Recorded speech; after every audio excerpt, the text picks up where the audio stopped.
We are going to look today at an over-the-board rapid game played between myself and Dominic V Gibbs. The time control was 20 minutes, a 5-second increment. My opponent has a standard rating of 1968, rapid rating 1821, the FIDE ID inactive Brits rating of 1911. Fairly decent player. Of active players in England, he's ranked 486. That's probably of in standard, so a pretty strong opponent. Not massively strong, but pretty strong. We're going to look at the game now. So white plays d4.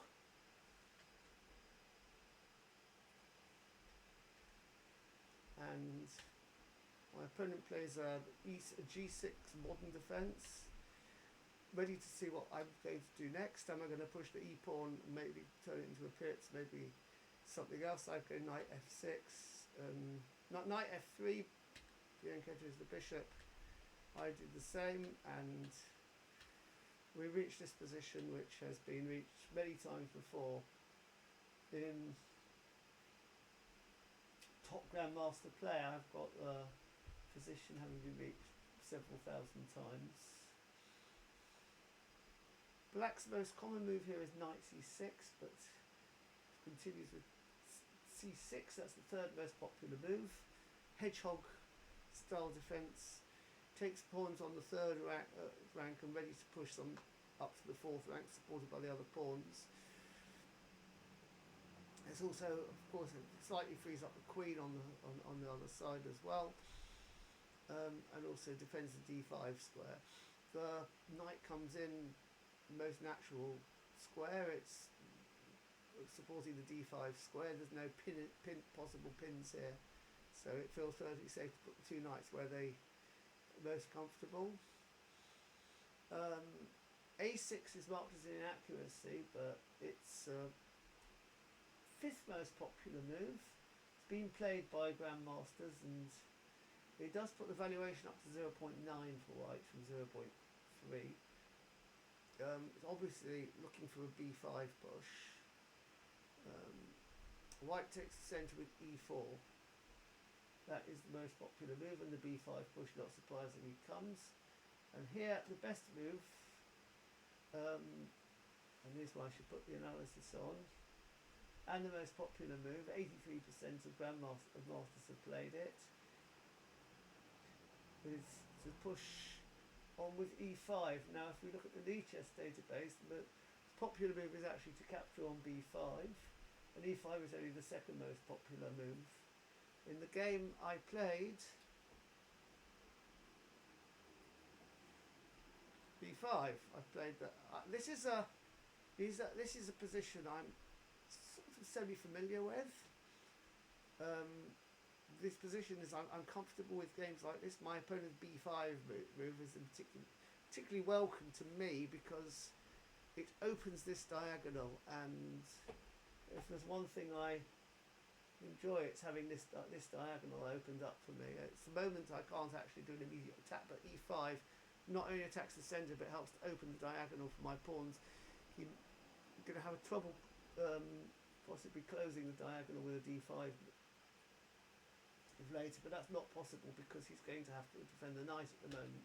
So the knight moves back, and at this point, one of the more popular moves for grandmasters is it's pretty much split between attacking with e6 and taking the pawn on d6. The computer puts e6 as 1.1, taking on d6 as 1.0 or 1. Slightly better. Bishop f4 supporting as a strong move. Bishop f4 has been played very few times. In any case, if we go to the Lee chess database, capturing on d6 is by far the most popular move, and that's the move I played. So takes. No, that isn't what I played. The move played.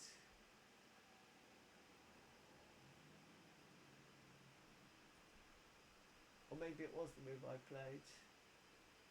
My opponent there, and I played rook e1, which is Now that's maybe a surprise move that I played rook e1 here. Yeah, apparently I played rook e1, which isn't a grandmaster choice. It's been played a few times. It's not actually marked as inaccuracy, it's slightly inferior to the other moves.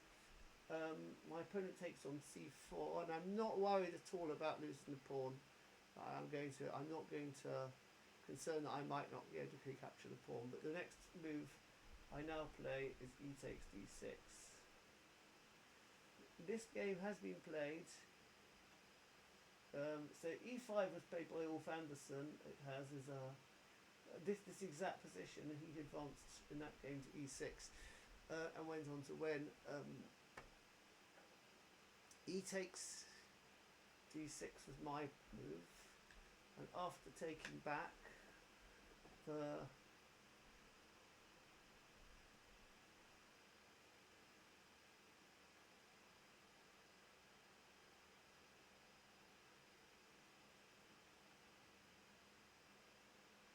is this really what happened? Because it's not what I recall happening. Let me have a look at my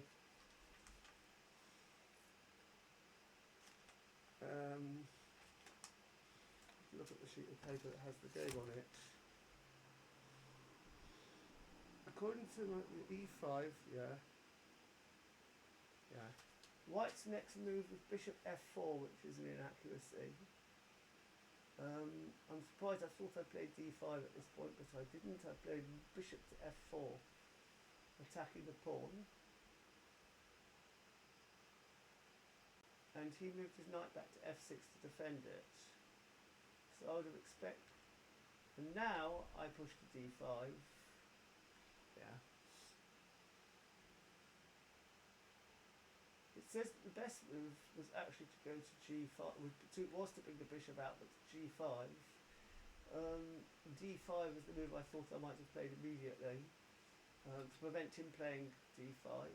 So now if my opponent moves to d5, which is the simple response, it's I have some attack over the black squares, but I don't have a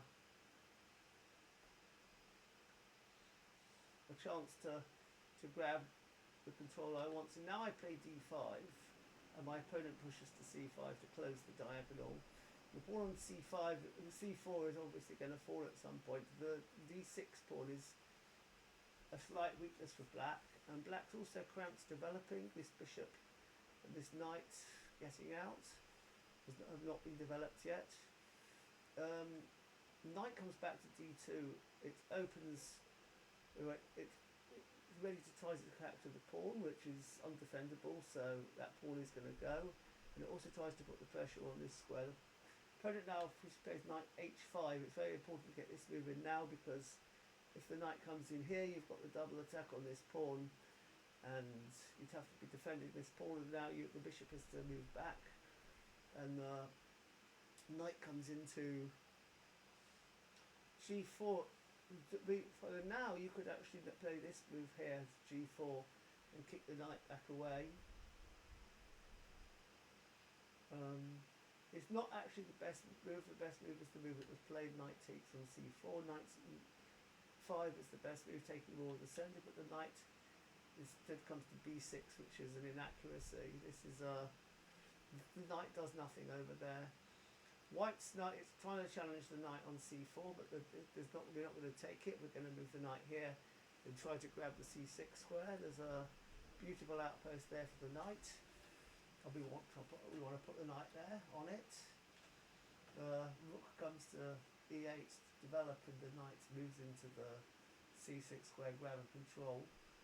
Black now moves the queen to f6, which is marked as a blunder, and white best move queen b3, and I found it. Queen b3 taking hold of the queenside attack. Now the knight on b6 is vulnerable and moves back, and at this point bishop to d2 is the top move, opening up the diagonal. And What's now happening is this bishop can't develop. This knight is stuck here, so the bishop can't develop this way. And the rook is ready to take the file, so it looks like the knight would have to come here, but then you can possibly kick it away, and then you've got the attack on the file here, which is this knight stops the queen coming back into the defence. This bishop can't enter because the square's covered, and so it's just a very, very, very powerful attack by white. It's then rook ad1, knight e5 is now played, and now the bishop being in the diagonal in the way, we can't just attack it with f4 in the same way. But unfortunately, my move here, the best move here is now to move this bishop into sack against this pawn, and you will actually still get back into a very strong position. You'll win it back. You'll win the piece back, and you'll get a strong attack. But the move played, unfortunately, was knight takes e5, and the only way to recapture, if the queen recaptures, you can. If the pawn recaptures, it just hangs this pawn on c5, and if the queen recaptures, you can also take on c5 because you've got the. Not only are you attacking the queen, but you're actually, if the queen recaptures, you would play bishop to, so you'd play bishop to d2, and you would have a skewer on the file. So the only way to recapture safely is with the rook. The knight moves into e4, and the queen comes back here, and that's another mistake because white can play here, and it looks like it's a mistake because you're giving up two pieces for the rook. But in actual fact, you have a lovely move here, and you're attacking the queen and this square. Queen can't come back and defend the back rank, and the queen can just. I'm just going to lose the queen because the queen moves out the way. You just checkmate on the back rank.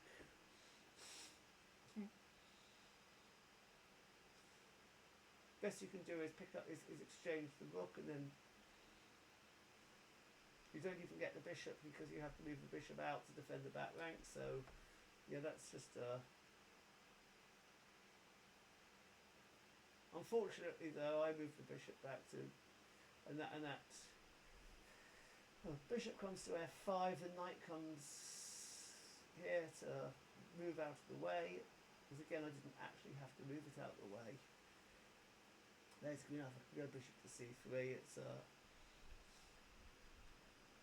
queen comes to c7, and the bishop now comes here, but it's not the best move again. And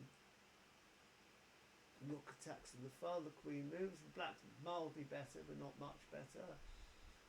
Queen comes back, that's not the best square, bishop exchanging on c3 is the best square, the knight comes in, and now it's marked as being, this game is marked as minus 0.5, black is actually slightly winning, well, so better, but after a couple of exchange, the bishop comes back here, the rook goes back to b2, and then the queen comes back to b6, so white defends, and then the queen comes to b5, where it forces an exchange pretty much. The queen can't avoid the exchange because these two squares are both covered by the knight, so